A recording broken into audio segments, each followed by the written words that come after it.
So as we near our next big goal of 10k, I decided to take a little trip down memory lane. Specifically to a set of a few older videos, my oldest videos to be exact, where I went over the entities that track you down throughout Spooky's Jumpscare Mansion. Spooky's is a game that I really connected with, it's the game that introduced me to content creation, and it's personally a game that I still love and enjoy. However, Spooky's isn't the only game under the Akuma Kira title, and while yes, I've been suggested and will eventually make videos on their other games such as Basilisk SNES in 2000, Lunacid, Corpse Ocean, you get the gist. There's one game that I played recently that's really stood out to me, and that is of course Lost in Vivo. The premise of Lost in Vivo is pretty simple, you're just a guy walking your dog, Danny, big storm picks up and Danny is swept down a sewer pipe. Now it's up to you to go and find her.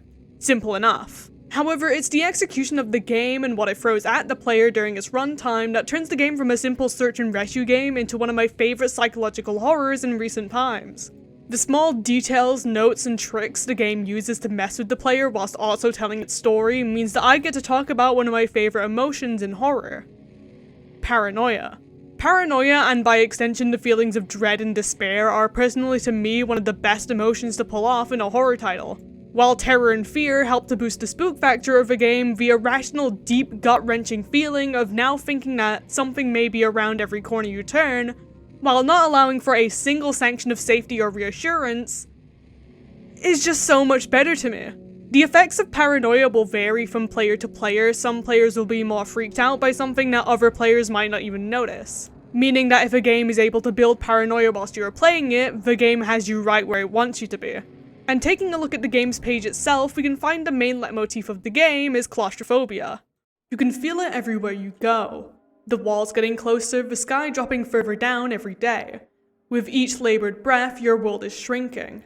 Like a snake constricting its prey, or several layers of cellophane wrapped around someone's mouth. You can't scream, and you can't breathe. You feel like this several times a day. Sometimes suddenly, other times it builds in the back of your mind. You saw a way out. You sought help. But the therapy your doctor prescribes involves confronting your fears. Something that you have dreadfully avoided until now. And as we continue through the game, we'll begin to pick up some more of the underlying themes. But we can't get to those without first getting into the game itself. After clicking New Game, we are presented with a short conversation between us and presumably our therapist. The scene goes as follows. So, how are you feeling? Do you feel these sessions are still helping? You could try something a little more direct. We can start in Vivo exposure therapy. We are then put in a pretty regular looking suburban street while on a walk with Danny. Occasionally looking around, we can find posters of missing persons and a magazine speaking of horrid experiments and government secrets, a small foreshadowing of what's to come.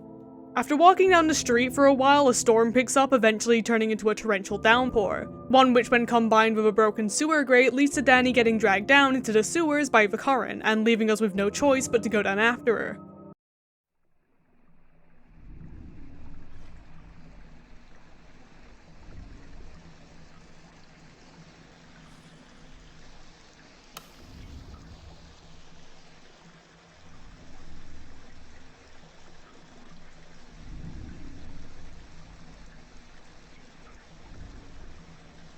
No, no, not doing that.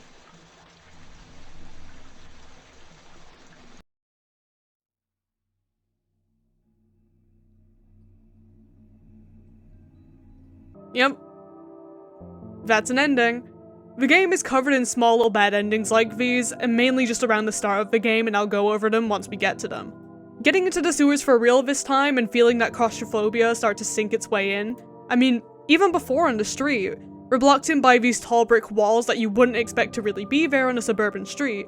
But down here in the sewers, that feeling is expanded on greatly. The dim tunnels being lit only by the small cone of our flashlight, we barely have any room to move side to side. And the many dead ends force us to go down the one direction it wants us to go in. Towards Danny.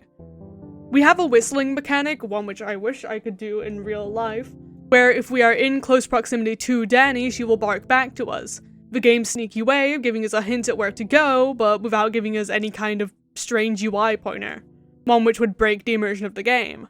While traveling in the sewers, we can come across this somehow even narrower section of the sewers containing a small radio to freak the player out and a very useful item. The hammer. The hammer can be used as both a tool to break down boards leading to ongoing areas or as a melee weapon, because as we'll find out, Danny's not the only other thing down here.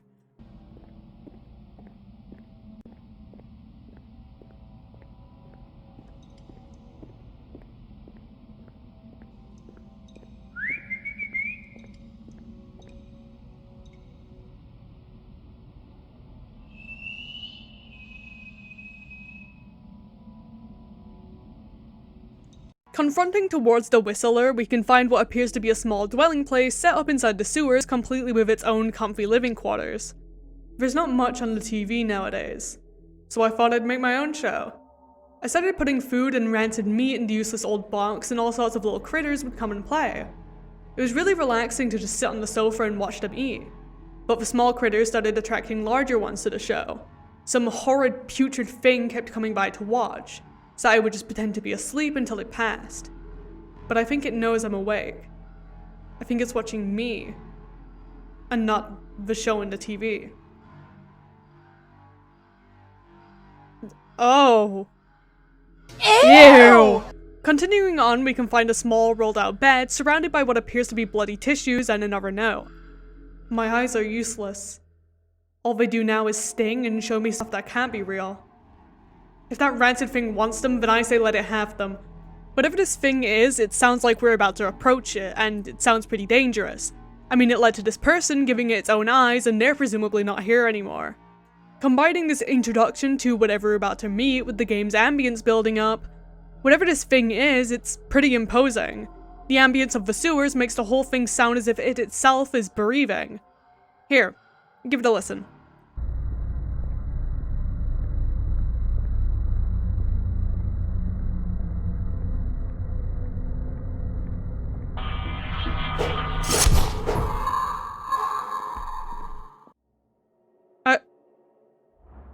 A person. Just a regular old person.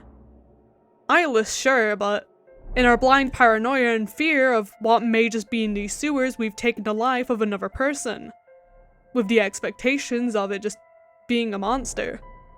Before we even get into the true horrors of what lie in this place, our first encounter is just with a regular guy. One who was probably just as scared as we were. Continuing on, we see Danny for a brief moment before she is dragged away by an unseen force, forcing us to continue down into the increasingly darkening tunnels until eventually...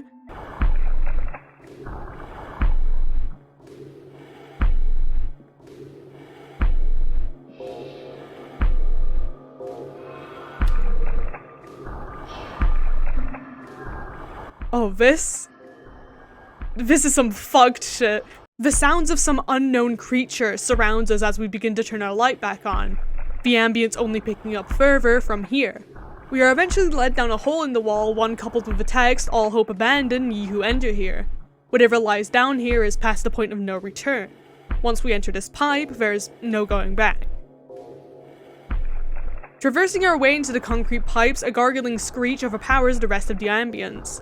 We're in deep now, and with barely any space to move, we trial and error each dead-ending tunnel until coming across our first real look at any kind of inhuman creature. The pipe creature. While making our way through the tunnels, we can look through into a section that we just went through to see this purpley red-toned beast with glowing red eyes. It acknowledges us with these abnormal cries before beginning to give chase. Rushing for the rest of the section to get away from it, we're presented with a rusty hole in the ground, surrounded by candles. And with the creature behind us now, the only way to go is down, deeper into the depths of whatever horror awaits us. Entering our final section of the sewer area, we squeeze our way into a far more rusted version of the sewers, a horrid red mist covering up any kind of vision past what our flashlight can show us. Once again, we traverse the many dead ends, eventually coming across the sounds of something struggling. And turning the corner, we find these disgusting bug-like creatures named Crispies, trapped behind the bars. They struggle to escape, making these distressed growling noises which only make me far more happier that they're stuck in there. Eventually, after traversing through another one of these contained areas, ignoring the implications that one of these might have gone out, once again adding to that feeling of paranoia. We make our way to this final pipe with an off-shooting hallway.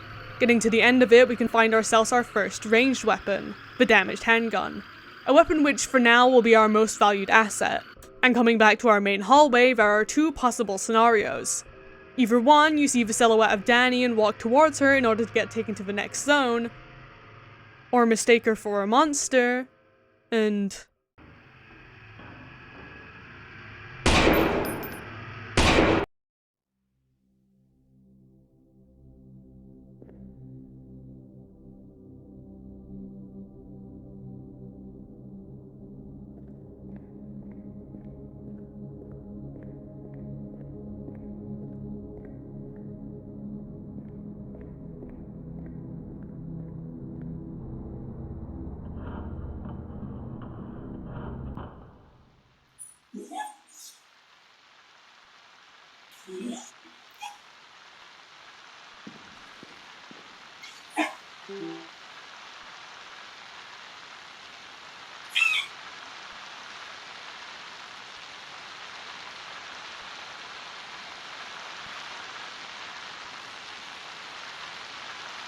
Once again, in this first zone, our own paranoia has gotten the better of us.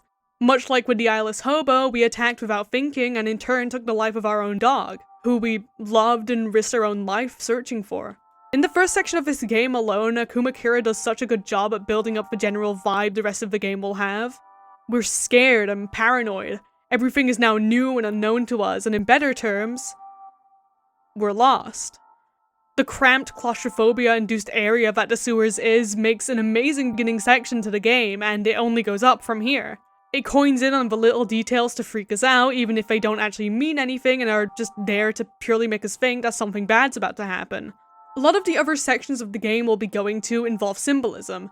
I mean, the wiki site has its own sections dedicated to the symbolism of the areas. However, for the sewers, the main leitmotif seems to be directed towards just the general feeling of claustrophobia and the eyeless hobo situation.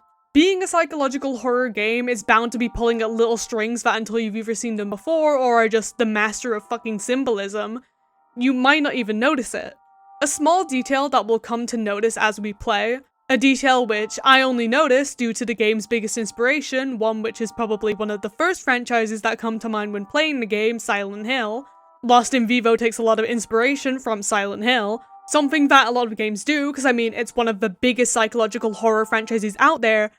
Of course you'd think it'd be a good idea to take a few bits from it, especially if it already matches the vibe of your game. Specifically, I want to talk about a section from Silent Hill 2. While exploring Toluca Prison, there's a specific area where James is forced to jump down a set of holes, getting deeper and deeper into the earth and by symbolic standards deeper and deeper into his own psyche. Each hole that James jumps down represents him going further into the darker parts of his mind. Lost in Vivo has a very similar leitmotif. We're continuously crawling through these tight, cramped pipes, squeezing our way deeper and deeper into the hell that's below here. Just in this starting section alone, we can see the environment shift from a normal-looking sewer system to a rusted hellscape. The main shift of this happening after traveling through two major holes. All hope abandoned, ye who enter here, starts to make a lot more sense. I'll touch on this more a bit later on in the video, but try to keep the symbolism in the back of your mind for now. This symbolism and little details continue to add together, all the while reminding us that Dani is still down here, and we need to be aware of who or what we're shooting down here. It's a perfect balance of feeling completely alone and afraid and wanting to shoot everything that moves, but at the same time remembering that we can't shoot everything. But let's continue on. This is only the tip of the iceberg, a disgusting, rusting, sewage-filled iceberg.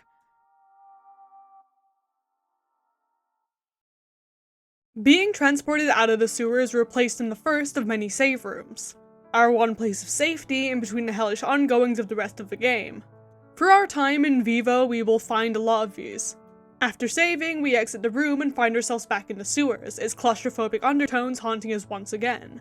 However, it doesn't stay for long, as with only a short walk around the corner, we can find ourselves entering the Royal Phantom subway station. A green-tiled, grim-looking environment where the doors aren't that far away from the ones that inspired them. because it wouldn't be a Silent Hill-inspired game without a bunch of locked doors. Taking a look around, we will find ourselves constantly tormented with both views of the outside daylight and multiple posters which key us in to the area's symbolism. That being of weight loss and having a negative view on your own body image. This will only become more apparent as we traverse through the area. The general vibe of the area is just meant to be this run-down, poorly maintained subway station, with rubbish piled all around, boarded up windows, and just generally the condition of the station itself is very poor. Coming down to the tracks, we see Danny inside of a train that we are unfortunate enough to just barely miss. Next to her is a character given the title of Virgil, a character who we will get to talking about later. The two speed off down the tracks, leaving us with only the option of calling in another train to follow after them. Picking up a nearby key to the office and entering, we do just that. Traversing back down to the station, we get on the new train and set off after Danny. While on the train, we can note that we can't see into the front, meaning that we can't see exactly who's conducting the train. Going towards the back of the train, we can find a note from a very unfortunate character we will learn about on this journey. The 14th of February 2007. I don't want to go. I just want to stay on this train. I want to stay in the dark where no one can see me. While waiting to get to the next station, we hear the sounds of something screeching before being hit, and causing the train to stop in the tracks. Meaning that we have to begin travel on foot, onto the open train tracks. Getting out, we begin to walk, and I just want to give you guys a moment to enjoy the ambience that had been put into this game. No jump scares this time. I swear.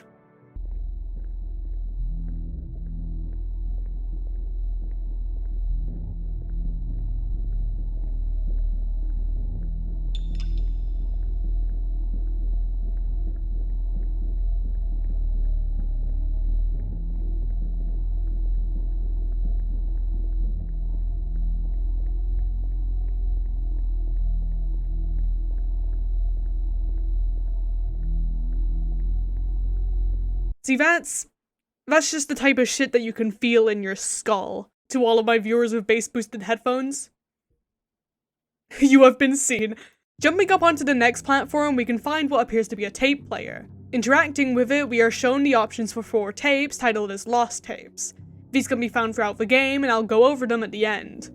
Coming through a side door into a small maintenance hallway, we can find another save point as well as a few rooms containing both a reference to one of the game's secrets, Midnight Mode. Once again, I'll talk about this towards the end of the video. And in the room over, we can find a set of notes from whoever was working here before, who seemingly quit for a pretty good reason. This whole station is just broken. Lines are run backwards, access panels are hard to get to, and sometimes the power just cuts. Since this is considered a bad part of town, the funding for this station was minimal, and most of the construction was done by local residents. To top it all off, the last maintenance guy messed up everything. He told me when he left to keep every light on and to either redirect or send off any trains that arrived. I've made several attempts to fix the electrical problems, but it's so bad that I don't think I'm getting anywhere. So I'm leaving. This job just isn't worth the hassle anymore. If the power goes out in the tracks, you have to reboot the whole system. In order to do that, go to each section, turn off the breaker boxes, then come back here and restart the system. I've barely been able to keep the power on, so that's about all the advice besides quitting I can give. While here, we can pick up a key which will lead us to the rest of the station, and we are now tasked with resetting 3 breakers in order to power the train line back up. Traveling up to the rest of the station, we can immediately take a left to find some more of that same imagery and messaging from earlier, once again being barraged by blocked doors and a view of the outside world, giving us an actually really nice looking image with the bright sunlight shining down into the grim environment of the subway. Coming into a nearby bathroom, we can find another note from our unfortunate person. The 15th of November 2006. I don't know what to do. I'm not happy. I'm so ugly. And everyone treats me like I'm not even real. We're so pretty and perfect and they all have friends. But I'm just here. Alongside this, I don't want to think about what happened here. We continue our path to another maintenance corridor, and at the end we find a room that is not so kindly entered, with a busted open door and evidence to suggest that something malicious occurred here. Coming in, we can find another note. It was a slow day when it happened. Only 2 trains even stopped here, and I didn't see her until it was too late. I heard her sobbing as she walked down the tracks. I wanted to run and save her, but I could hear the train. I just waited and listened. She must have regretted it at the last moment because I heard her scream. I can't stop her. She passes through the walls. All I can do is wait and listen. And it's not going to take long to find out who she is. As soon as we reset the breaker, the tone of the environment shifts and we're introduced to our first real enemy, the Ghost Girl.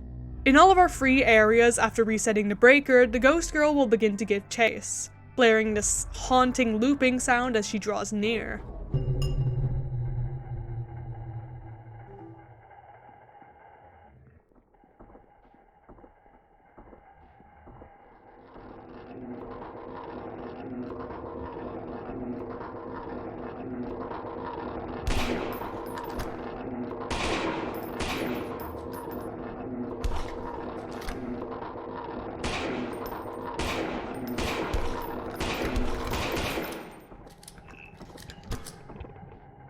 She isn't too dangerous of an enemy, and if you know the subway layout even a little bit well, she can be outrun quite easily.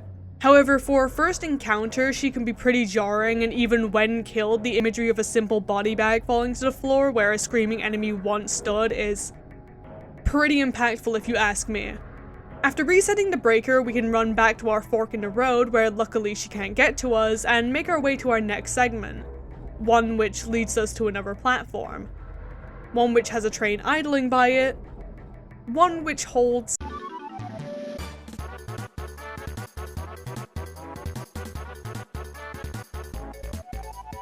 oh, you glorious weapon of power and strength.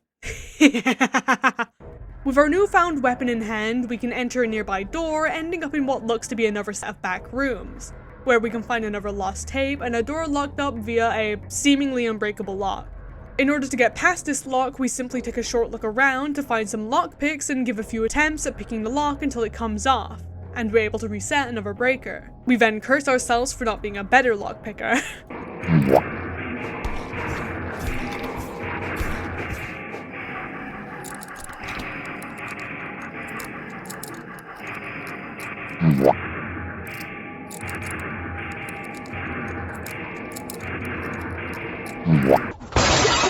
However, eventually we make it back to the fork in the road, leaving only one more breaker left, which is kind of just a combination of the two before.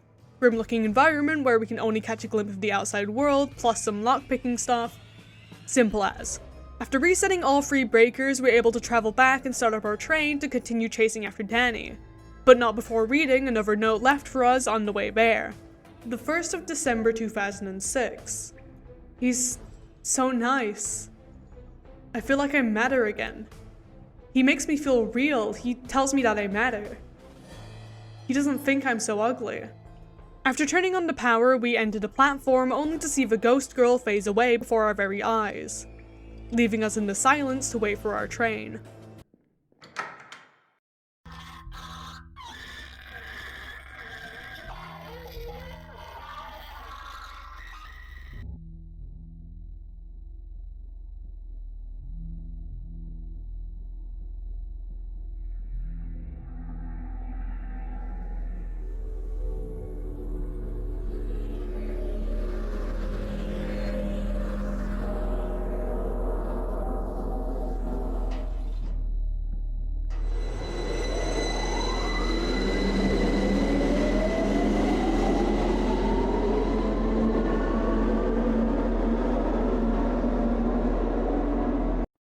The train is now filled with dead rats and serves as a reminder to us of the hell that we're currently in.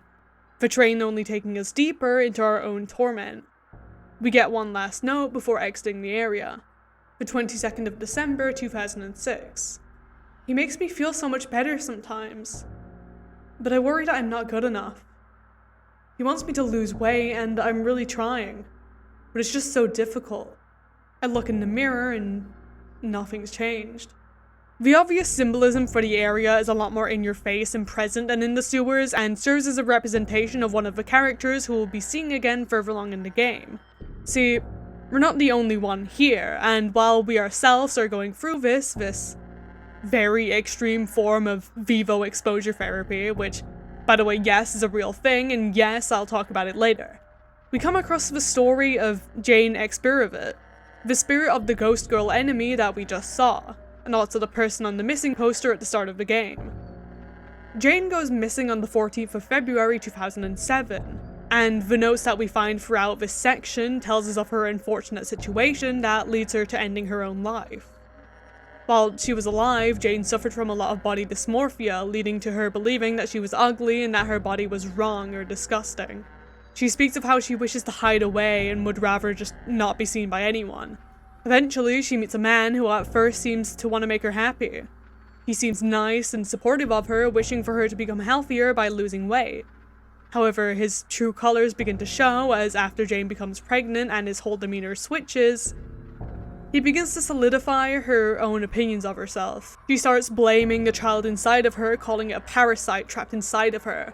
Eventually, she just couldn't take it anymore and takes her own life by wandering onto the train tracks. A large majority of Jane's story is contained within the subway and the next area, however, this definitely won't be the last time that we see her. Getting out of the train, we are forced in one direction by a wall of static. There's no way back now as a somber tune announces our next location, the Grand Bulimic Avenue. We once again jump onto the platform and are greeted by a vastly different looking environment. We get another chance to save, and coming into the room across from us, we can find a pretty big empty room with a strange looking chandelier. And it's at this point onwards that we don't really get to feel any kind of normalcy until the end of the game. I feel like with the subway, it's a pretty normal environment, scary albeit with the creepy ghost girl running about, but from this room and beyond, Akuma Kira begins to really delve more into the psychological part of the game, as rooms begin to start making less and less sense in the best way possible. Starting off with this door, which is apparently covered in this strange slime, forcing us to carry over to the side room where a canister of acid is just so perfectly waiting for us. Coming back, we...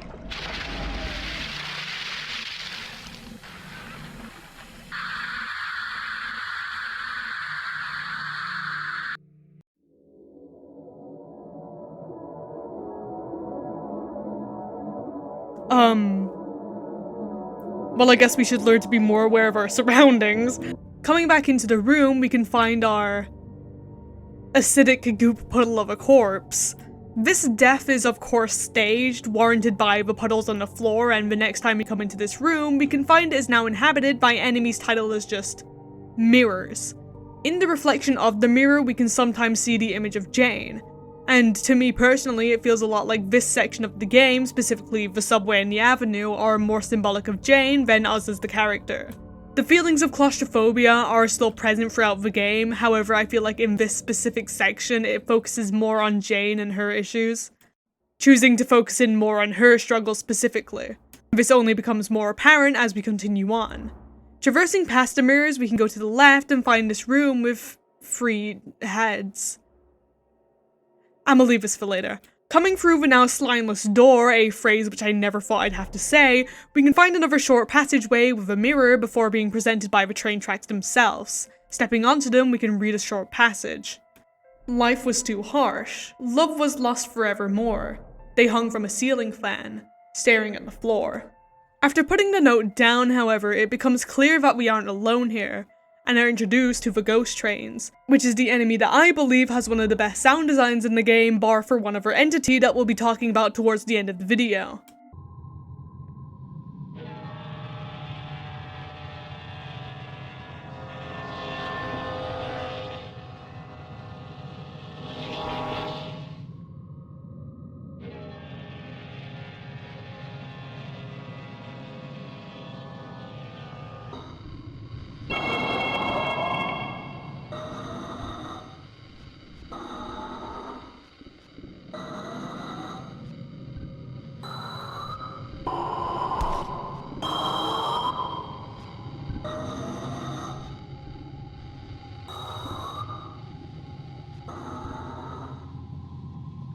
We can choose to either fight the trains or just simply avoid them in order to get to this end room containing both a note from Jane and a note for the upcoming puzzle. The 16th of January 2007. I don't know what to write. I'm not sure if it's good or bad, I don't know if it makes me happy or sad. I think we're going to have a child. Life was too harsh and the bridge was close by. They sank in the water, gasping for the sky. And of course, my favorite weapon in the whole game, the old kitchen knife. The knife is the last weapon we'll be getting for the game, and personally I really enjoy that. In a lot of survival horror titles, you'll end off the game having a boatload of new weapons that over time start to make you question why they were even here in the first place. And of course, coming with that means that the last weapon is usually something really big and powerful, like a rocket launcher, or something really automatic like a minigun. Having the last weapon be a dirty old kitchen knife we find in this rundown bathroom not even halfway through the game makes it feel kind of fitting for the game. Lost in Vivo really nails the idea of this rundown, rusty little nook sitting right below what is usually just a suburban neighborhood. Everything going on down here is hidden and shunned away from the seemingly normal place right under it that nobody knows exists until you go looking for it. It's not meant to be big or elaborate, it's just some stinky old sewer system, and that's why a simple stinky old knife being the last weapon we get makes it feel like it just belongs. But making our way back to the room with the 3 heads, we can now find a third passage waiting for us. Life was too harsh, this job just wasn't fair. They laid in the assembly with a sideways stare. Taking the 3 notes we've been given and assigning their order with a direction, we can get the faces to point down, up, and left, causing the door to open and leading to the passages. Once again, bringing in that cramped feeling of the sewers. In this new, darker environment, we must trust the sound of Danny's barks to guide us, eventually forcing us to come across this small pipe, once again being made to crawl inside. Coming out the other side, it won't take long before we come across what is known as leeches. As their name states, they're leeches, what do you expect me to say? They can put up a small bit of a fight, especially seeing as they will sometimes be spawned in the wall and we have to bring them out first before being able to attack them. At the end of this section, we can find a locked door. Attempting to unlock it results in our lockpick breaking. When turning to go back to grab a new one, I guess, the door just seems to open up on its own. Still have no idea who opened that one up. Carrying on through the door behind the gate brings us to this. I'm totally not a room before a boss fight room. I mean, hey, who said that? Walking along, we can find another note from Jane. The 8th of February 2007. All he talks about is how ugly I've become. How ugly I'm going to be. He tells me he's leaving. I feel so sick, he hates me now. And all I have is this responsibility. All because I have this parasite inside me. I didn't think this would happen, I just did what I was told. I wanted him to be happy with me. Next to this extremely suspicious looking save room.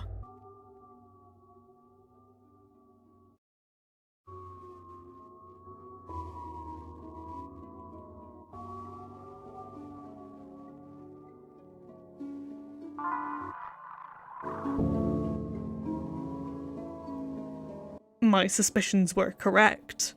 Well, with our save erased anyway, we have nothing to lose. Charging into the totally not a boss door. Oh, would you look at that? This is Shogoff, essentially a bigger version of the Leech with arms on steroids. He is completely indestructible and any amount of fighting back is a complete waste of time. Being killed by Shogoff grants us with this new cutscene with our therapist. It's also heavily implied that this scene is in fact Jane talking to our therapist and not us here. So, how are you feeling? I feel like everyone hates me, and I hate myself. Your sense of self-worth is too influenced by body shape and weight. You don't judge others so harshly. You have worth, you have beauty, but you're unable to see it. Your vision of yourself is distorted. Then how should I fix it? If I can't fix my body, then how do I fix my vision of myself? We're working together to fix it. But I will also write you a refill on your fluoxetine. And then we appear back at the save room. Our save was in fact not erased at all, and after entering the door which once housed Shogoff, we can instead find ourselves in this dark tunnel. Coming to the end of it, we can find a room containing scratched and distorted versions of the posters in the subway stations. In front of us stands 2 tunnels, with differing images of a woman's face. On the left side, the grayed out distorted version of a face, and the right, a quote-unquote perfect vision of a face. This is the Bulimic puzzle, another smaller section of the Grand Avenue which is connected to Jane and her own perception of herself. Choosing the right path grants us with extra items and to pass on to the next room, whereas the incorrect one faces us with varying levels of enemies, eventually spawning in Shogoth himself to finish us off. Which is the right path exactly? Well, by picking the left route 3 times, we can slowly find both photos begin to shift. The photo on the right begins to become more abstract, whereas the one on the left gets darker and distorted before swapping to a photo of Jane. After 3 of these rooms, we are presented with another puzzle, similar to the last. An apple sits on a podium in the center of the room. To the right of us is a set of 2 vending machines housing human remains and body parts. To the left is a sink and a toilet, and at the back is a doorway leading to another tunnel. The whole room is in a mess and rubbish bags are left around the room. Choosing not to eat the apple at all and then just going straight down the tunnel leads to another incorrect room. However, if we do choose to eat the apple, then a set of metal bars will close the door off, and the only way of getting them back up again is to purge the apple from our body, prompting the bars to open again. Once this happens, we can enter the tunnel now. However, we will still be given an incorrect response. In order to proceed, we must look closer at the bars. They twitch and contour, and upon closer inspection, weren't even real to begin with. We can pass through the bars with ease and repeat the process for 2 more rooms, where the rooms will slowly begin to have more of an upkept appearance. Getting to the end of the 3rd room, we find this.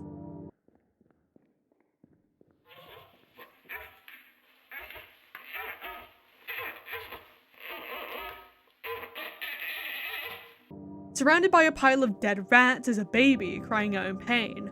You can either choose to take, kill, or leave the baby behind. None of the options actually affect anything further on in the game. No matter what your choice is, you can continue down the tunnel and we will be suddenly transported onto the train tracks.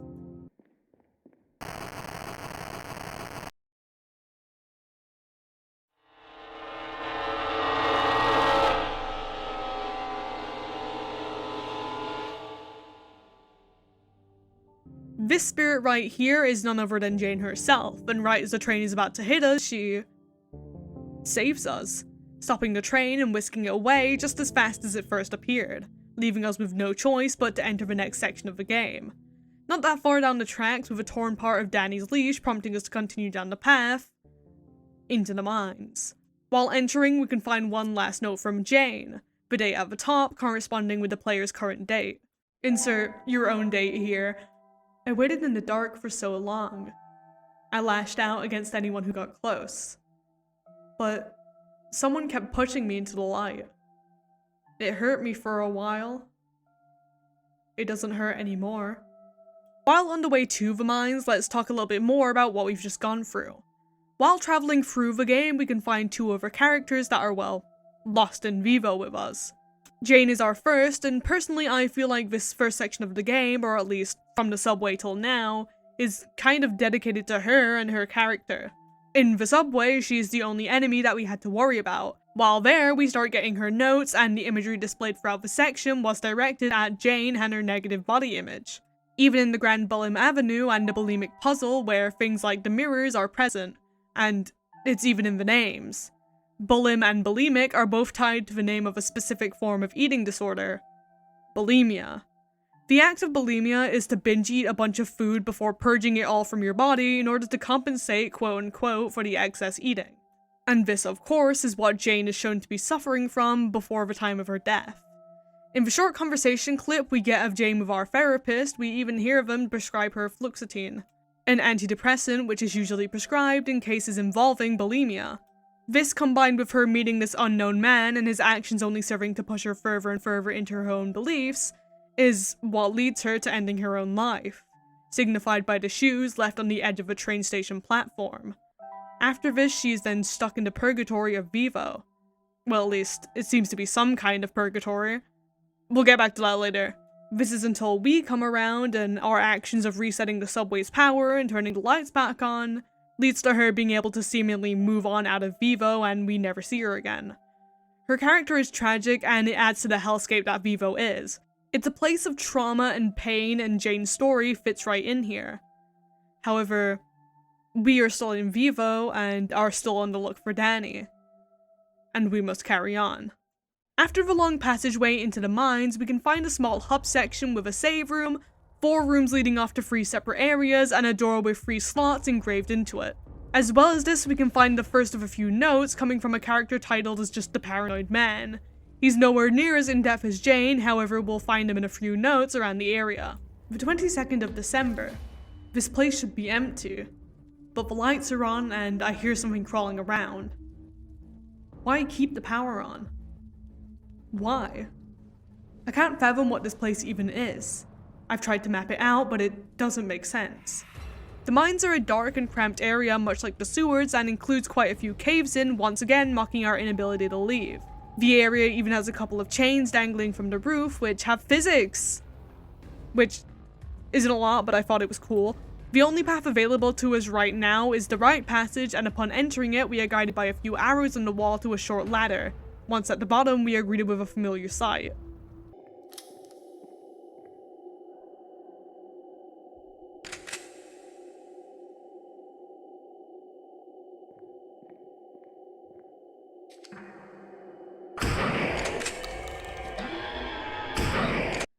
Wait a minute. That's not done. As the cruel game that Lost in Vivo is, we've been introduced to the Mimics, a lanky flesh abomination in the facade of Danny. As we traverse the mines, especially in the passages, we'll be able to hear the Mimics via the audio cues in order to stay away from them, while we can find the rooms containing the 3 emblems we'll be needing in order to move on to the next area. In this first one, we can run past the Mimic into the hallways that it came from, into this room with the arrow by it.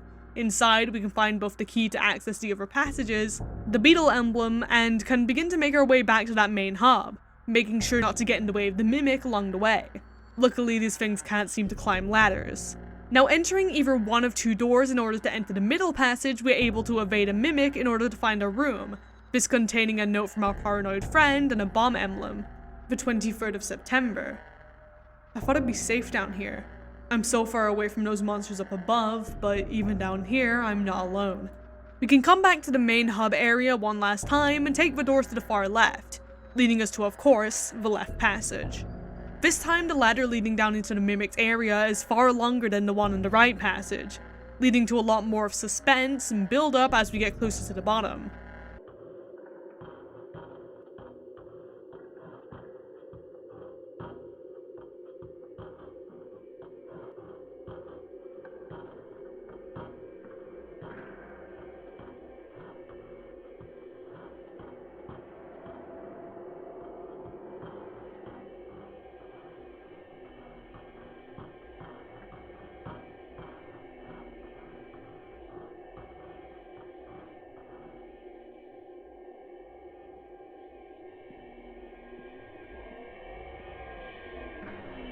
However, of course, once we're at the bottom, there is nothing different about the area, and we carry on to find our last emblem, the moon emblem, and one final note from the Paranoid Man, the 24th of September. I told everyone, but no one listens to me. I can't trust anyone. They're all just serving the monsters. No one is different. It's just me now. Why wouldn't they just listen? While we don't know a lot about his character, the Paranoid Man is the only other person trapped in Vivo aside from Jane. It's unclear whether or not he's still alive or died after reading his notes. However, he was originally meant to have voice lines and supposedly would have been watching you from the camera next to the emblem door. So, I'd like to think that he's still around here somewhere. And due to him knowing about the creatures that lie ahead of us, I think it's very likely that he probably worked for the next section that we're about to see before fleeing down to the mines to hide out. Assumed by his little experiment that he's got going on with the rats here. We can go back up to that main hub area and... oh shit, wait a minute, they can climb!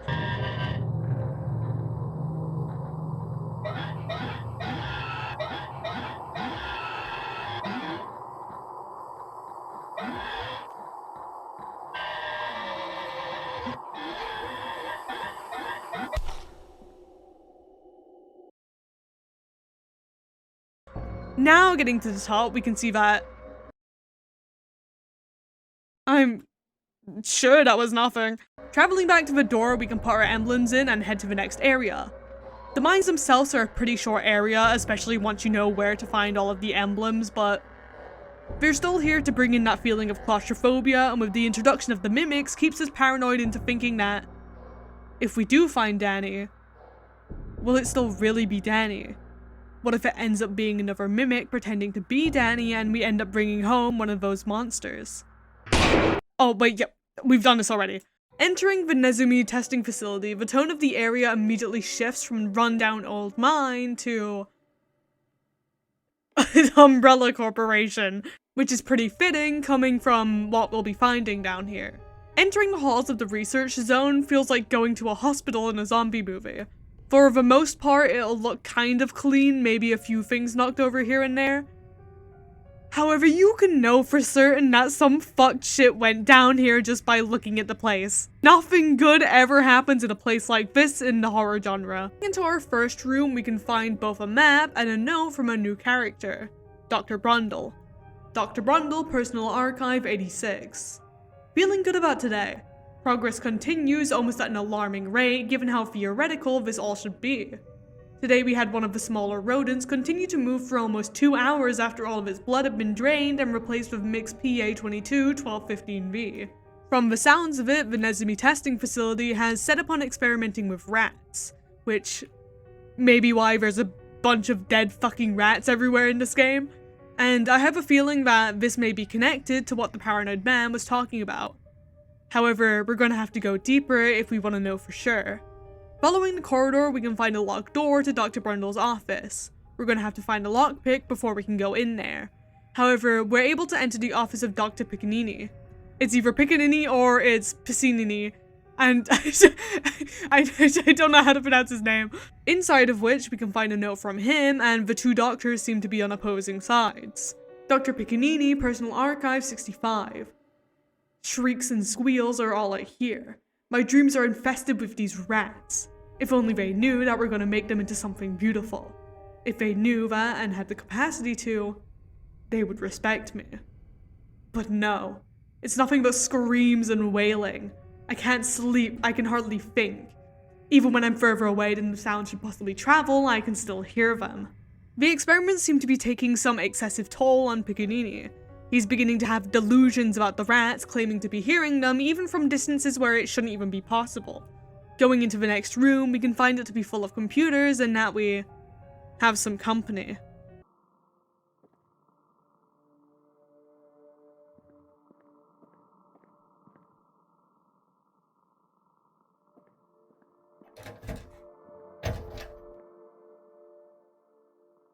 Luckily, whatever's out there isn't able to get in, however, I'm sure that we'll be encountering it very soon. At the back of the room, we can find another note. Dr. Piccinini, Personal Archive 66. My dreams have found their savior. A dark creature swapped in dirty robes now lives within them. They eat the rats and silence the screaming. Soon I will begin work. Not this filthy government rat work, but my true work. I will give birth to my savior so they can silence everything. See what I mean? Nothing good ever happens in a place like this. We're summoning dark creatures now? But a great idea that has totally never gone wrong before. It's from this note onwards that we start to see the divide with Piccinini and Brundle. While Piccinini wants to birth this creature, seemingly delusioned into thinking that it'll bring good for him, Brundle thinks the opposite. As we'll find out in a note nearby. Wait, what the fuck? Those aren't rats! These are the rat men, the outcome of the experiments that were being taken place here. In certain rooms of the facility, and eventually even out in the hallway, we can find these rat men usually in groups of 2 or 3. They attack the player as soon as they come in line of sight, and their designs are actually based on this painting by... Well, you can read the name yourself. They're also one of the only enemies in the game to have a festive variant. Even the whole of the facility gets a Christmas-themed accessory to match. They aren't too much to deal with and can be killed off quite easily, however, as we will come to find in later notes, the rats are actually devolved versions of the old co-workers. So that's something to think about while fighting for your life. After getting past the rat men, we can find another note at the end of the room from Dr. Brundle. Dr. Brundle, Personal Archive 88. I'm beginning to question my fellow scientist's ethics. If he can truly call any of this science anymore. I fear we're all stumbling into something dark, and with each breakthrough, my fear grows. I don't know how we'll react when we inevitably hit a dead end with these experiments. As the successes grow more and more in their tests, Brundle begins to grow more weary. That the experiments can't lead to anything good and is becoming scared of how his co-workers will act when they eventually have to drop the project. We can also grab this oddly familiar doll's head at the back of the room. It'll come in handy later on. A lot of the rooms here are mainly just for lore purposes, littering notes around the facility, and I'm just gonna go through some of them now. Dr. Brundle, Personal Archive 87. Today I questioned the higher staff, just on how far they think we can go with these experiments. Dr. Piccinini took a hold of me and brought me into one of the off-limit rooms and showed me something that I don't fully understand. Maybe he was playing an elaborate and inappropriate prank? Piccinini told me that it was his other pet project, and assured me that the work we're doing is of great importance. Dr. Piccinini, Personal Archive 67. I showed Satirus to Dr. Brundle today. He didn't know what to think. He just stared at it. Maybe he was just scared. Satirus is moving now, but only barely. For some reason I can't get him to function whilst the camera is on, or whilst I'm looking at him. But he changes form in between these moments. While searching, we can come across this holding room. The tone is vastly different from the rest of the facility and is covered in rusty metal, cages, and viscera. We can get through a few ratmen before finding 2 more notes. Dr. Brundle, Personal Archive 89. We've done it. I have to get out of here as soon as I can. These are not creations that should exist. I don't know if we screwed something up along the way or if this was the only possible outcome. Dr. Piccinini, Personal Archive 68. My dear savior is growing every day. I started stealing some of the rats from their tiny safe cages and put them in the hole with Satirus. At first I wasn't sure if they would do anything, but once I left and came back, the rats were gone. The only traces of the rats left was a lipstick smear of blood on Satirus' jaw. Something terrible has occurred, and it's most likely got something to do with these ratmen and Satirus. Next to us on a workbench, we can use a clamp to bust open the doll's head, giving us a lockpick set. By doing so, however, we end up turning off the lights in the facility somehow. Freaky doll heads never mean good, and since the lights are off, we're now able to encounter the Ratmen's other counterpart, the woke Ratmen. They're similar to their regular counterpart, except they are now slightly bigger and a lot faster.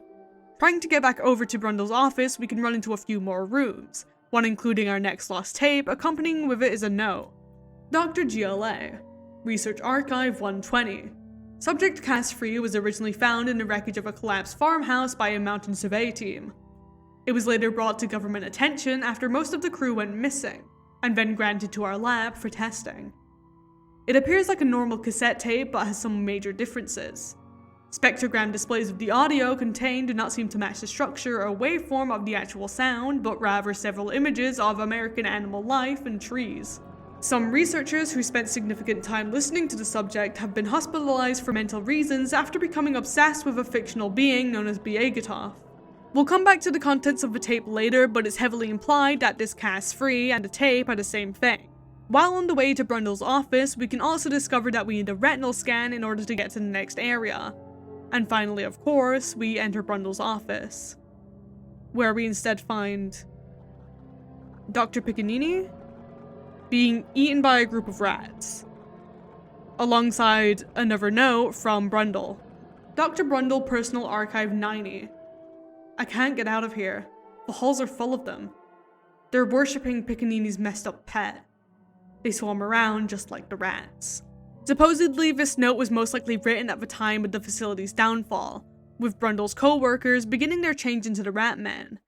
We can also notice that there's a noticeable Unity error in the bottom left corner of the screen, and that the body of Dr. Piccinini swaps from an examine option to a pick up option. An option to pick him up grants us with this short section where the game bugs out a bit before we're able to pick him up, and we're now able to use his body on the retinal scanner. At least, that would be the case if the door wasn't already somehow open.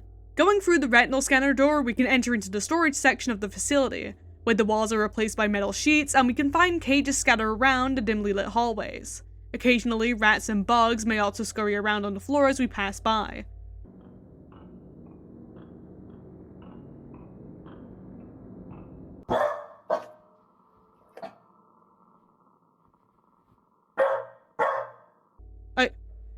Dog acquired! Roll credits, we got her! And yes, you can pet the dog here. Well, we found Danny, we've gotten the hard part over and done with. Now all we need to do is get out of here. At the back of the room, we can find another note from Dr. Brundle. Dr. Brundle, Personal Archive 91. Dr. Piccanini went crazy. He attacked me in my office screaming about sacrifice. I hit him over the head and he lost consciousness. But I confirmed that he's still alive. I'm gonna try and get out of here using the flood tunnels connected to the rat fluid chamber. This confirms the reasoning of Dr. Piccanini being in Brundle's office, being that Brundles had originally locked him in there whilst making his escape. The rat fluid chamber is a section that we can optionally go to when— oh, wait a minute, I'm not meant to talk about this yet.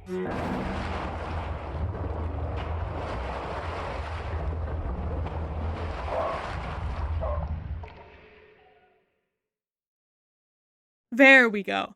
After opening the door to the next area, a flood of water washes Danny away once again, and we're back on the task of looking for her. And while the protagonist insists that they are unable to go after Danny, if you persist in interacting with the tunnel Danny fell down, you are able to go and visit the rat fluid pipes. Down here you can find an enemy titled Rat Mom, however I personally have never gone down there, so I'm gonna leave that for you guys to go and look for. Carrying on through the door the water came from, the rooms themselves seem to shrink as our character's sense of claustrophobia only seems to increase, with ourselves practically touching the roof now. Also, really?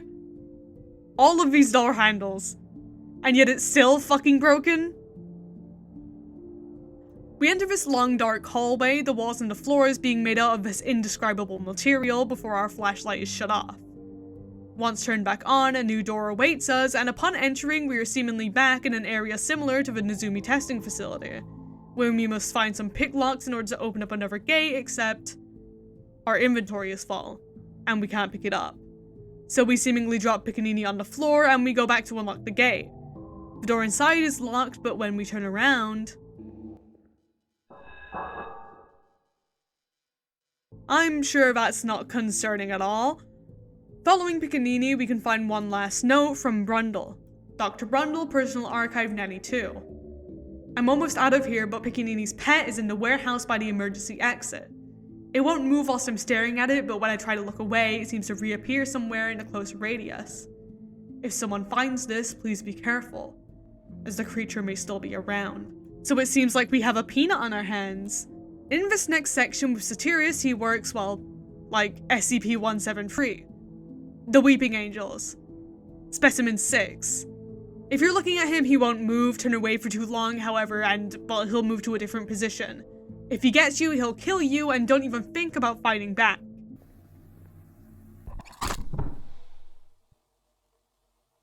Rats, we're rats, we're the rats. I'm the giant rat that makes all of the rules. Let's see what kind of trouble we can get ourselves into. Very fitting death screen. In this section, we must run around the deserted storage room of the facility, looking for an eyeball in order to get through another retinal scanner. The many scattered boxes provide Satirus with some forms of cover, however if you play your cards right, then it's pretty easy to deal with them. Once you've picked up the eyeball and make your way back over to the scanner, you can get this scene along the way where Satirus seemingly takes the eyeball. Also, fun fact about this sequence, it will play anytime that you come out of the save station. We can still, however, get to the retinal scanner and make it out of here and to the elevator.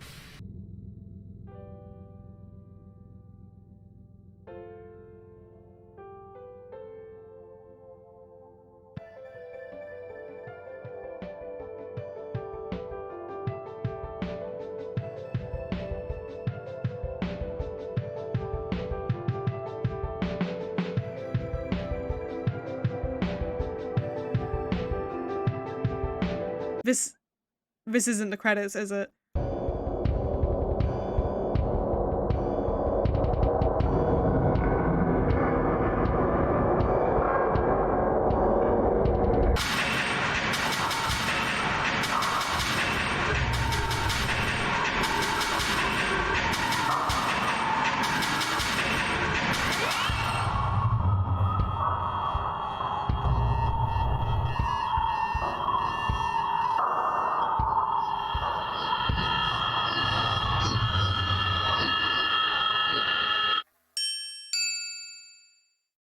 What is it with this place and eyeballs?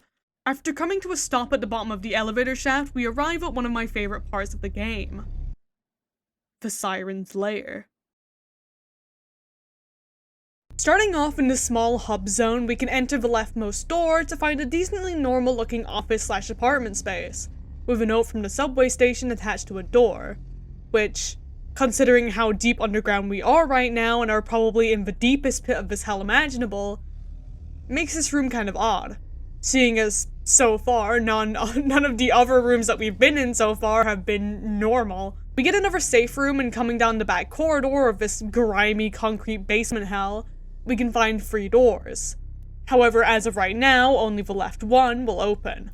Coming through, we enter a location very reminiscent of the sewers, combining both a series of tunnels with the larger rooms containing a variety of different piles of rubbish, our last lost tape, and a large electrical system we'll be using very soon. At the end of it all, we can find a note pertaining to a children's tale, this one being Volume 1. Once there lived a nasty old man in a nasty old house. The nasty old man wouldn't go outside, the nasty old man wouldn't play. He sat in his tub and soaked in the water all day. Just him and his music enjoying the water, even though it was nasty and green.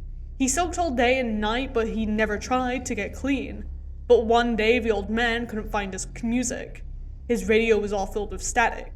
He twisted and turned and tried all the stations, and things got a little dramatic. His radio fell into the water, and he missed the off switch. And the story goes that if you visit his house, his nasty old corpse will still twitch. And alongside of it is the blob of flesh called our brain. This entity is a compilation of all of our negative emotions.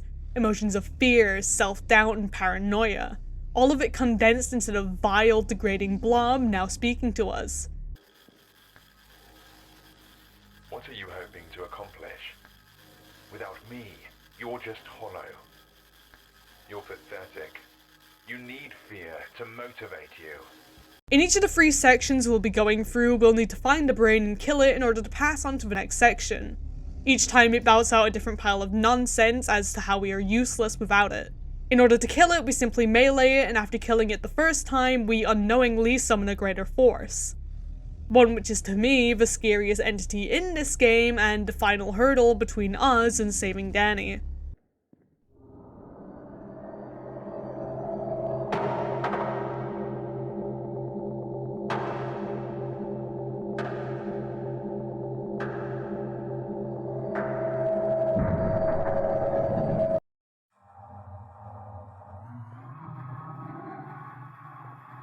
This is the Siren, a large entity which will begin to chase after us 2 out of the 3 times we attack our brain. However, I want to take a quick moment to talk about the entity that came right before him. This character right here, Virgil. I briefly mentioned him before, however I feel like this is the right time to talk about him now that we've seen him for the last time. It's heavily implied that this character is a manifestation of our therapist, being the one to enroll us into this Vivo therapy. It would only make sense that he would be the entity to egg us on here. At the subway, he pulls Danny further and further away from us. At each save station, he is represented as a statue of light in the dark, to keep us going after we experience each horror down here. Virgil has been the one pushing us to keep going, and now he's pulled out the final straw. The Siren. The Siren is this large looming enemy that once spawned in sticks to its name by blaring out this loud, terror-inducing noise.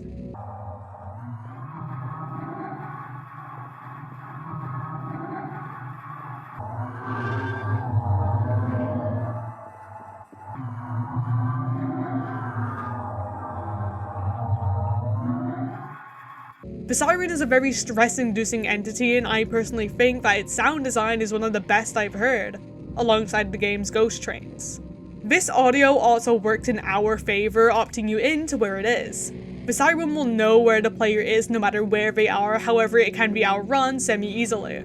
This is mainly because in order to fight back against the Siren, we're forced into leading them back to that electrical system I mentioned before, and zapping them enough to scare them off and forcing it to run away.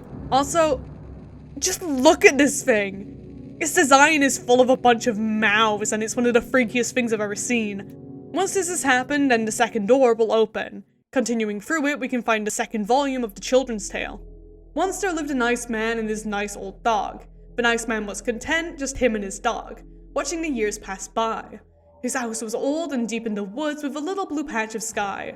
One night, the nice man was walking his dog. It was his nightly habit.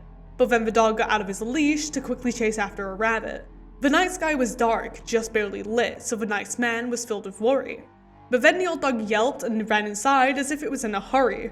The nice man went inside and locked up, his worries for now put to bed.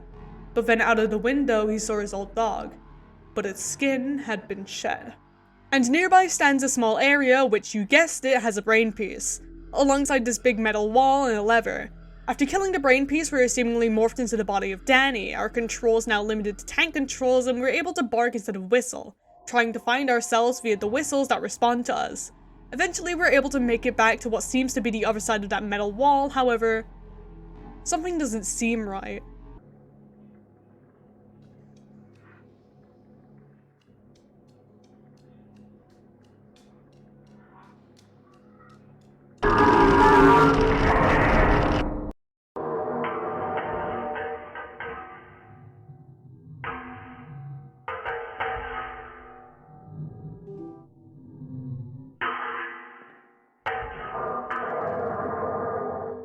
We must flood the room in time or else the Siren will burst through the door and kill us. It seems like the Siren is also good at mimicking sounds too.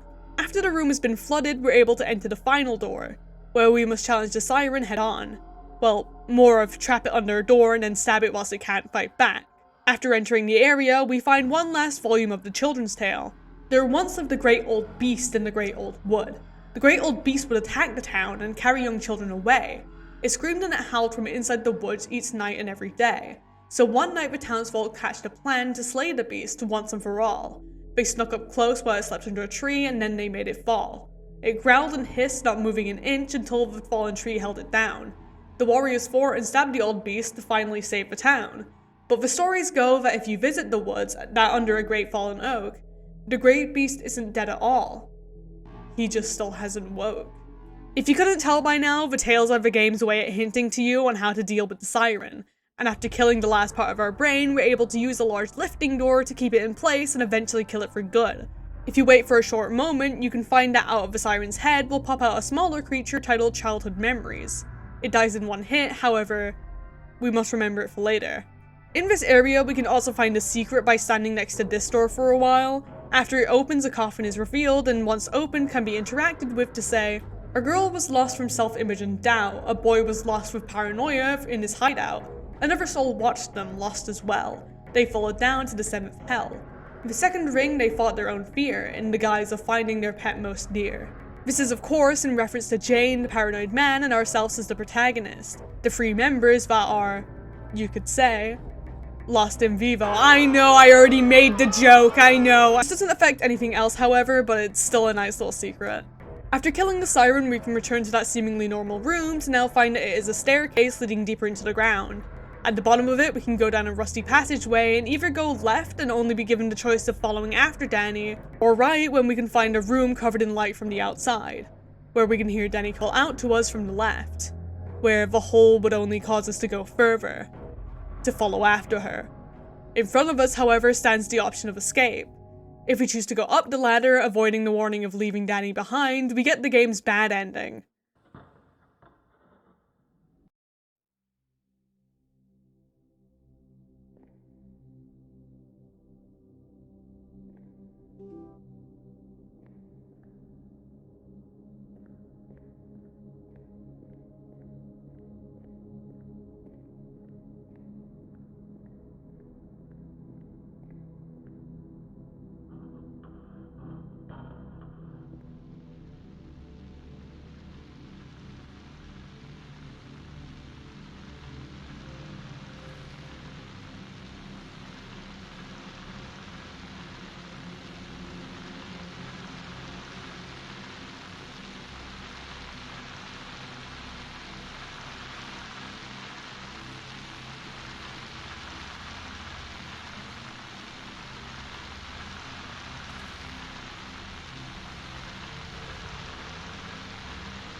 You escape the confines of the sewer, but without your dog.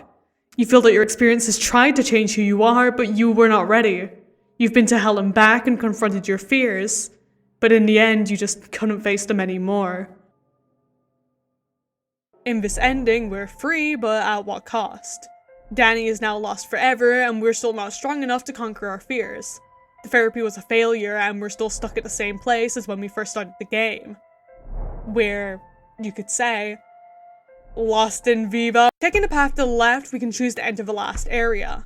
Once we enter the pipe, there's no turning back, and begin to pass through the section, very reminiscent to the beginning of the game. The pipes are now rusted and filled with... Hey wait, they're not meant to have faces yet. While collecting footage for the game, I grabbed all of the endings I needed in one run, so on my way to get the nightmare ending, which I'll talk about in a moment, I accidentally put my save into New Game Plus mode. In New Game Plus, a multitude of differences are made.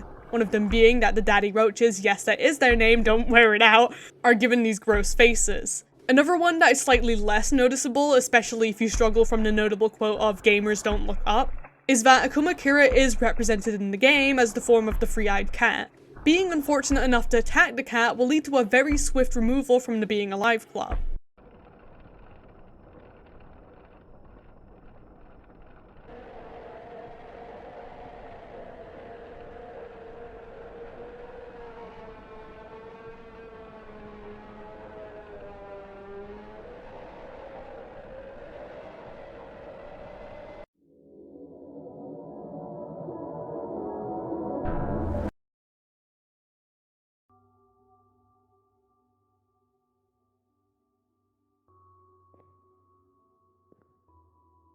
I won't list all of the changes here, as there is quite a few, and I want to leave some content for you people who wish to go and play the game for yourself. Which I heavily suggest going and doing. The game is amazing to play, and you'll be supporting a great developer. Coming back to the rusted pipes, however, we can exit the pipes and get a quick ammo refill and save station before entering another stage of auditory hell.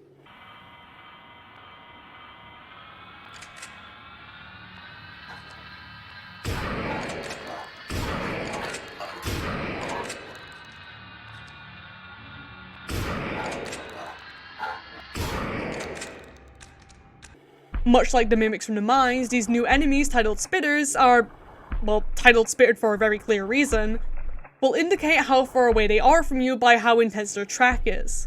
The closer you get to them, the faster the audio gets. And in this final area, we have to get past a bunch of these guys. In this area, we can also note that... Oh. You're not dead? And to the right of this door, we can find a weird flesh blob that once interacted with states, "Did you lock the door?" Choosing no causes nothing to happen, however pressing yes causes a glass smashing noise to be played as if it had happened in the player's own home. A small trick to spook the player, however it doesn't actually affect anything in-game. If we choose to open the door, these guys will also appear. Continuing on past a few more spitters, we can find this area to be a big mashup of everything we've seen so far. Kind of as a last send-off to the game by revisiting each location as we stand up once and for all against all of the monsters that have been tormenting us. While down here, we can also encounter these guys called Goobles. They don't really harm the player and are just kind of there to look weird. However, nearby we can find this short passage leading to a big tree. Stretched, we have the option to give the tree a child skull. That is, if you decided to go back to the Siren's place of death and grab it out of its skull when leaving the area. If you choose to leave that room and go back in, then the child skull will appear in the Siren's head. Depending on your other options throughout the game, choosing to give the tree the skull will be the difference between getting the normal ending and the nightmare ending. With the two other actions being to simply take Piccanini with us to Satirus and to, like stated, take the skull from the Siren and bring it here. If all of this is done, then at the end of the game, instead of crawling out of the sewers and meeting Danny, we're instead greeted by this ending.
You escape the confines of the sewer and something feels very wrong.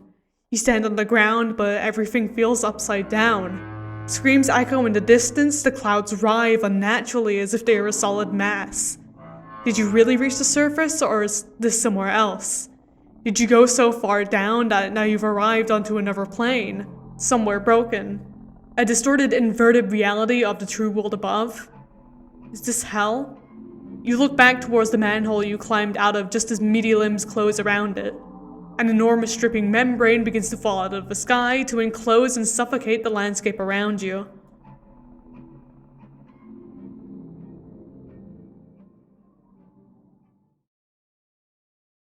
We've unleashed the horrors of Vivo to the rest of the world, and now nothing will ever be the same ever again.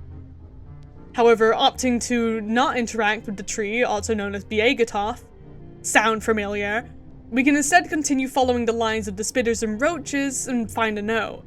One which, while stated to be unreadable, can still be read manually to say, "It lay upon my branches, dangling there as a sick reminder of what I rejected. The smug, dead face stares at me, almost grinning it seems, like it's happy to be without me inhabiting it." This note doesn't seem to come from anyone we know, and pushing through the last path of monsters, we can finally reunite with Danny and be freed from Vivo.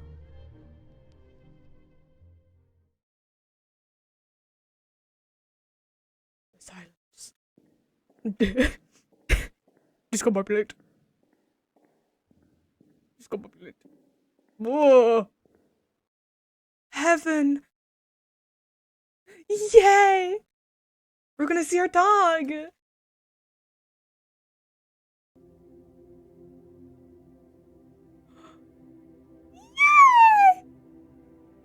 I like this place. It's a happy place.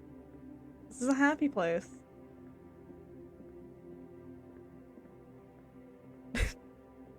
I'm finally coming home. No, climb. Let me out! Let me out! Puppy! Easy, puppy! We found him! Puppy! Yeah! Let's go! Imagine if he died. No! You escape the confines of the sewers and reunite with your dog. You feel that your experience has changed who you are, and that the barriers of life that once convicted and intimidated you have now fallen away. You've been to hell and back, confronted your fears, and gotten stronger. Good ending! Let's go! Lost in Vivo is an amazing experience from start to end. One that scared me, disturbed me, and still somehow got me attached to its characters. Learning about Jane and the protagonist and all of the horrors that went down here and how everything is somehow connected to this strange purgatory that Vivo is. Which, we haven't talked about it too much yet, but what exactly is Vivo? While yes, Vivo is a form of exposure therapy, no therapist would put a patient through this kind of hell. And first of all, where would you even find something like this and rig it so well to have all of this start off in the first place? Vivo exposure therapy can be administered in two forms: flooding and systemic desensitization.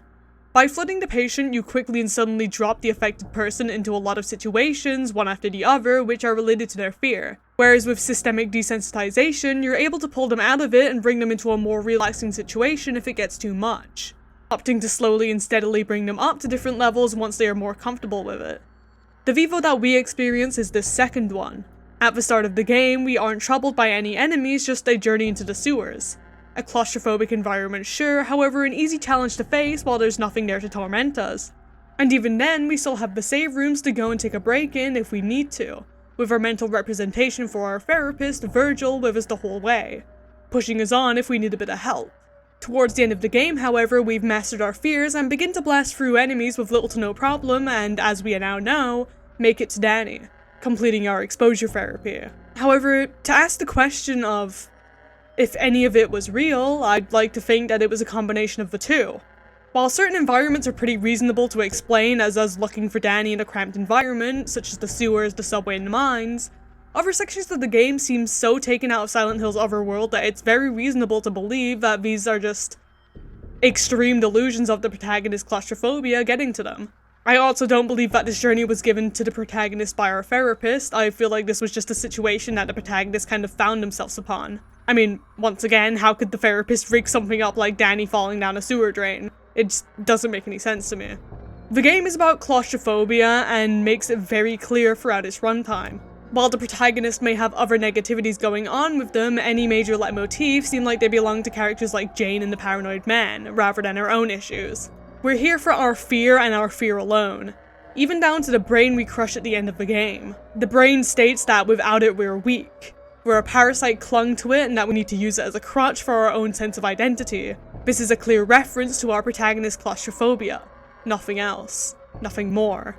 Without the parts of the brain to keep us afraid, we're vulnerable to our fear. Or at least, that's what the brain wants us to think. It wants us to stay afraid, believing that it has the power to control us. But in Vivo, we're finally able to use our manifestations and delusions to our advantage, pushing through the fear and pain to better ourselves. And that is what Vivo is. We were lost in Vivo because our brain still had control over our fears. We are stuck inside of our own mind, you could say. Translating the meaning of in vivo, we can get in the body of a plant or animal, with vivo itself being to just live or be alive. We've been trapped in our brain for too long, letting it control us, and by going through Vivo, rearranging the different parts of our mind to work as we want it to, as we needed it to, we're finally able to be free. Vivo was both a physical journey as well as the one that we've been through with our therapist, with our own Vivo exposure. Vivo is a combination of everything the protagonist has been through, beating their fears, growing stronger, and well, the ending puts it in the best way. You feel that your experience has changed who you are and that the barriers of life that once restricted and intimidated you has now fallen away. You've been to hell and back, confronted your fears, and gotten stronger. In the good ending, we see the protagonist's true ending, the one where they confront their fears and, with the help of Vivo, move on. This also works and applies for the bad endings. If we choose to leave without Danny, we aren't strong enough yet. We still have a ways to go and we need to continue our work with Vivo to fully get over our fears, and of course, in the nightmare ending, things have only gotten far worse as of a result of Vivo. An enormous dripping membrane begins to fall out of the sky to enclose and suffocate the landscape around you. Sounds very similar to the game's description. You can feel it everywhere you go. The walls getting closer, the sky dropping further down every day. Even before Vivo, the effect of our character's claustrophobia were only getting worse and worse. And now that Vivo is the final push, their whole world has been devoured by fear and paranoia. However, the main game isn't where this ends. Akuma Kira, the god-sent legend that they are, decided to cram the game full of a couple of different smaller games for us to talk about briefly. I won't go into them too in-depth because I still want to leave you guys with some content to explore if you choose to check out the game itself, but here's a little skim read of the game's extra content. Number 1. First of all, a small secret I found was that if you play the game at midnight, a separate version of Lost in Vivo will reveal itself. Lost in Vivo Midnight, as teased to us by that box in the subway. And the best way to describe this version of the game is just a small little Castlevania-esque story being a sort of spiritual successor to one of Akuma Kira's other games titled Lunacid. In the game, we're tasked with getting 30 coins by defeating enemies in order to fight and kill the final boss, an alternative version of Shogoth known as Shonoff King Eel of the Abyss. And who knows? Maybe there's even a secret boss hidden somewhere. Number 2, by setting the game's gamut to the lowest possible setting and selecting New Game, we're able to enter a sequence that is presumably a prequel to the game, where the protagonist is struggling with their claustrophobia while driving down a long cramped tunnel. There's even a small reference to Robbie the Rabbit, a Silent Hill character, which I think is a neat little touch. The tracks used here are honestly some of my favorites in the game, and I suggest you check it out. 3, if you do the opposite and put it to the brightest setting, then you'll be taken to the Gallery of Light. And all of the enemies in both the main game and these extra parts I'm mentioning now have little models and you can just go and check them out. And also, Danny follows us around the whole time and it's really cute. And 4thly, we have the lost tapes that we'd collected during the main game. I bet you thought I forgot, I didn't. Each of the 4 tapes have their own little contained stories. The first being us collecting Danny from the pound, complete with that. The second taking place in some kind of clinic where we explore around before being dropped into a room full of... Actually, I don't know what they are. The third is a story taking place in none other than the cabin of Specimen 8. You heard me, Specimen 8 makes an appearance in this game. The whole Praise Be Biagatoth thing from Spookies wasn't just a one-time thing. In this story, we burn an idol before being seemingly raptured, or at least the tape just ends before we get to see what happens. And finally, the 4th tape where we are searching for a place to sleep in a hotel full of a bunch of creepy weird shit full of bugs before Mothman gets us. In addition to all of this, there's still 2 additional tapes titled as Mercis tapes, and they are a lot longer than the Lost tapes, and I'm gonna save those entirely for you to experience. Lost in Vivo has to be in my list of top games ever, and who better to have made the game than Akuma Kira. At the time of writing this script, we're currently at 9,182 subscribers and are incredibly close to that 10,000 mark. And all of this started with Akuma Kira's other title, Spooky's Jumpscare Mansion. The game inspired me to start making content, and it's only fair that I return to them for this massive milestone. It's only been just over half a year since I began posting videos here, and we've already accumulated such a great community that I wouldn't trade the world for. Each and every one of you that watches the videos has amounted to me being happier and happier each day, and I hope that you choose to stick around to see the future of the channel. But none of this would have even started if it wasn't for Akuma Kira and their amazing games. I hope that this video is able to properly commemorate the amazing title that Lost in Vivo is and the amazing work and dedication that Akuma Kira puts into their work. However, with that all being said, that's going to be all for today. Starting from this video, I'm going to be posting my videos bi-weekly instead of every single weekend, purely for the reason that it allows me to make higher quality videos like this one. I'm able to do more research and go further in depth on a topic rather than have to scramble for time constantly and push out a half-baked video that could have done so much better if I was able to work on it for a little bit longer. But that'll be all for now. Make sure to like and subscribe and check out all of my other social platforms so you don't miss my next upload. And bye-bye.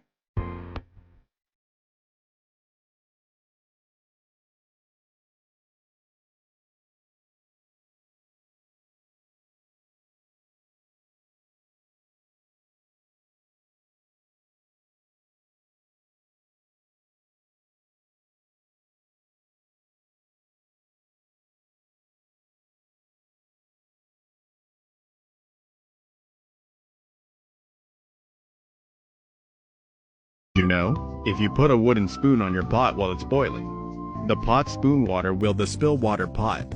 The boiling pot water steams spoon wood.